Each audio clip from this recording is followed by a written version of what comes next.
Hi everybody, it's Casey Williams. Well, for years Mercedes-Benz did this really crazy thing.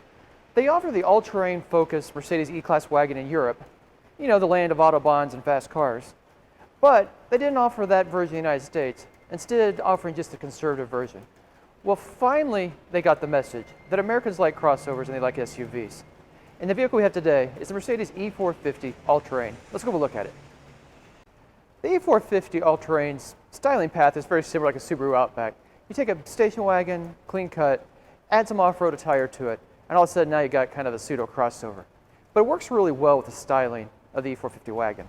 The front's very sporty, you know, the star in the grille, and the grille's kind of beefed up a little bit with the slats and the chrome. Just gives it a little more of a distinguished, tougher look.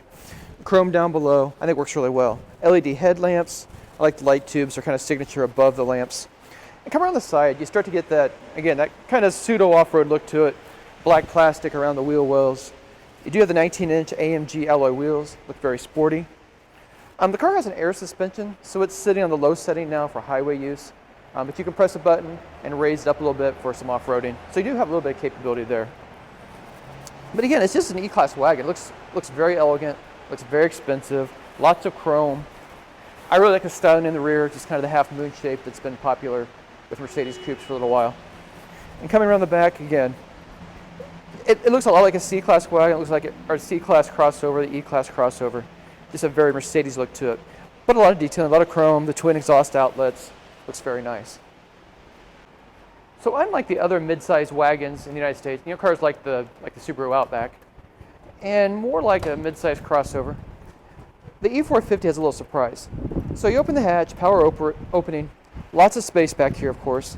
Rear seats go back, they slide down, 40-40, 20 in the middle. If you want to put your skis through there, put other long items through. So you can get big items in here, long car. But when I start lifting up the mat, there's some special surprises under here. So I'm not going to put them all the way up, so they just click in place. You got 2 extra seats back here. If you have a couple of little kids, or you need to get your kids' friends to school and back, or even a couple of adults just getting to a restaurant or the bar, you can get them back here. So a very nice surprise in the back of the E450. Well, the interior of the E450 is when you know you're in a Mercedes-Benz. Everything feels expensive, everything feels very well made, and it's just very nice. This really is just echoing the last generation S-Class inside. In fact, they're almost indistinguishable if somebody put you in either car and didn't tell you which car you were in. You know, the black ash wood, or the gray ash wood, just really beautiful. The organ pulls here for the air vents.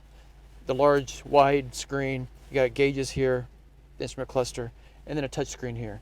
You also have kind of the joystick down here, the finger pad that you can control here. I hate this pad. Every time I get a cup of coffee or a drink out of here, I rub it and change the radio stations. I wish I'd just get rid of it. But the nice thing is the touchscreen up here works pretty well. You can scan right through. There's the phone, navigation, radio, your media connections, your comfort settings for the climate control, vehicle information apps. All that's there, very easy to get to.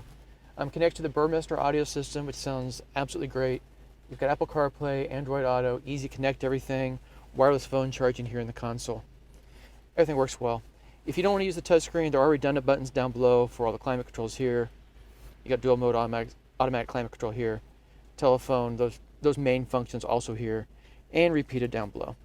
The center, again, I think it's just exquisite with the gray ash wood. Just looks beautiful. It flows right down. The stitching also feels very expensive. Nice deep cup holders. But the rest here in the center really is for the vehicle functions. The dynamic button, that changes the drive modes. So I've had it in comfort mode. It allows the air suspension to have kind of a waft, and again, feels very much like an S-Class out on the highway. Then there's a sport mode, which makes the throttle a little more sensitive, the steering a little tighter, stiffens suspension. There's a Sport Plus mode, and then even an Eco mode that again helps you save some fuel a little bit on the highway. Volume here, the air suspension here. Again, you can press this button, it'll raise it up a little bit. So if you need to do some off-roading or get to a cabin or get to a fishing spot, you can do that, or even get to a trailhead. So it's not just for looks and style. You can actually raise the vehicle up and use it. So as you expect in a Mercedes, it has a lot of safety here too. So this has forward collision alert with auto brake, has lane centering steering, has evasive steering action, so it makes the steering behave a little quicker when it detects an accident is impending. Blind spot warnings, rear cross path detection, everything you need to keep you and your family safe out on the road. What's been said, nothing drives like a Mercedes-Benz, and I think that's really true of the E450 wagon. It really, to me, just drives like an S-Class. You have the air suspension system, you put it in comfort mode, it just wafts down the highway, but you can also click it into sport and tighten things up, and it just becomes very firm and very sporty. So it's really a good combination of a car that's just very, very comfortable for the family, but also when you can enjoy driving. And being a station wagon, you sit lower to the ground, it's got lower center of gravity, it handles better than an SUV or a crossover would, and it's just a really enjoyable car. And you still get all that luggage space in the back. But the powertrain, this is what's really impressive too. So under the hood, it's a 3-liter turbocharged inline 6-cylinder engine, delivers 362 horsepower, plenty of power to get this car down the road, 4-matic all-wheel drive, 9-speed automatic transmission. Both of them work really well together. It's very, very smooth driving it. Fuel economy is not bad for a car with the capability of this one. 21 miles per gallon in the city, 28 on the highway. But overall, I think it's a Mercedes-Benz. You just drive it, it's comfortable, everything's isolated, it's quiet, smooth, and just absolute joy to drive whether you're going to the grocery store or taking your family cross country. I think it was about time that Mercedes bring the E-Class wagon all-terrain to the United States.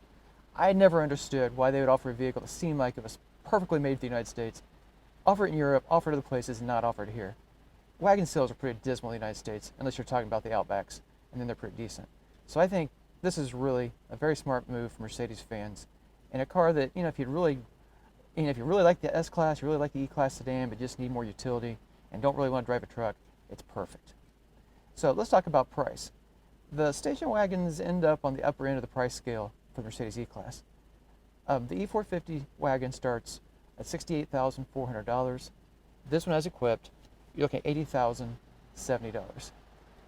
Quite a price for a mid-sized Mercedes wagon, but if you bought this car, I think you'd like it very much.